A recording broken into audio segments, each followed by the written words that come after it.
کچھ لوگوں کا کہنا ہے اگر تم کسی چیز کو انٹینس طریقے سے چاہو تو وہ تمہاری طرف خود آتی ہے، لیکن کیا ہو اگر تم ایسی کسی چیز کو بلاؤ جو کہ انسانی نہ ہو؟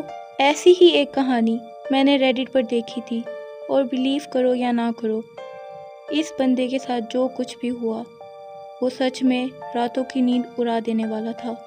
یہ ہے مڈ نائٹ فینگس، جہاں تم ہر ہفتے سنو گے اصلی ہارر اور کریپی کہانیاں۔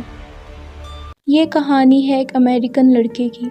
کچھ مہینے پہلے ان کی فیملی نیو یارک کے پرانے اپارٹمنٹ میں شفٹ ہوئی تھی۔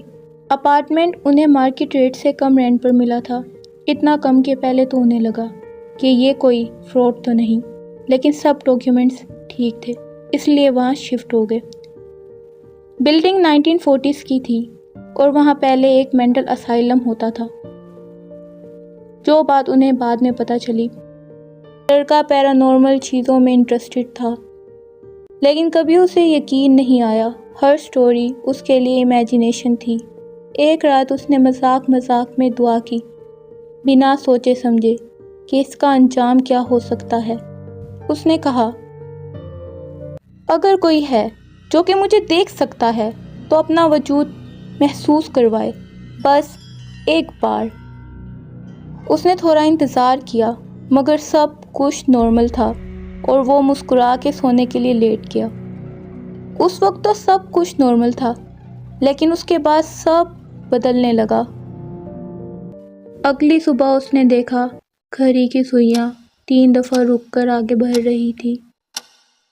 شام میں اس نے اوپر اپنے روم کی طرف جاتے ہوئے محسوس کیا جیسے سٹیئرز پر اس کے پیچھے کوئی چل رہا ہو۔ اس نے مڑ کے دیکھا تو کوئی نہیں تھا، ہر طرف ایک عجیب سی خاموشی تھی۔ رات کو جب وہ سو رہا تھا، اچانک 3 بجے اس کی آنکھ کھلی۔ اسے بہت پیاس لگ رہی تھی، جیسے پتہ نہیں کب سے اس نے پانی کی ایک بوند تک نہ پی ہو۔ وہ اٹھا، نیچے کچن میں گیا۔ جیسے ہی اس نے فریج کا دروازہ کھولا، اسے بہت تیز اسمیل آئی۔ سارا کھانا خراب ہو چکا تھا، نہ صرف خراب بلکہ اس پہ کیڑے چل رہے تھے۔ اس کے لیے یہ بات کافی شاکنگ تھی۔ اگلے کچھ دن یہی سب چلتا رہا، جو چیزیں وہ جہاں رکھتا اسے وہاں نہ ملتی۔ گھر میں عجیب سی نیگیٹیوٹی ہو گئی تھی، بنا کسی وجہ کے گھر میں لڑائیاں جھگڑے ہونے لگے، باتھ روم کی لائٹ آن آف ہونے لگتی جبکہ سوئچ بند ہوتا تھا۔ اس کے اندر بھی ایک عجیب سی بے چینی نے گھر کر لیا تھا۔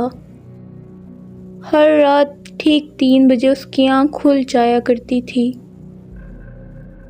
اور پھر وہ رات آئی جس نے اس کے ہوش اڑا دیے۔ اس رات بارش ہو رہی تھی، ہر جگہ بجلی چمک رہی تھی۔ وہ اکیلا تھا، گہری نیند میں سو رہا تھا۔ اچانک اس کی آنکھ ٹھیک رات 3 بجے کھلی، مگر وہ اٹھا نہیں، لیٹا رہا۔ اس کے اندر ایک عجیب سی بے چینی تھی جو اس کو خوف زدہ کر رہی تھی۔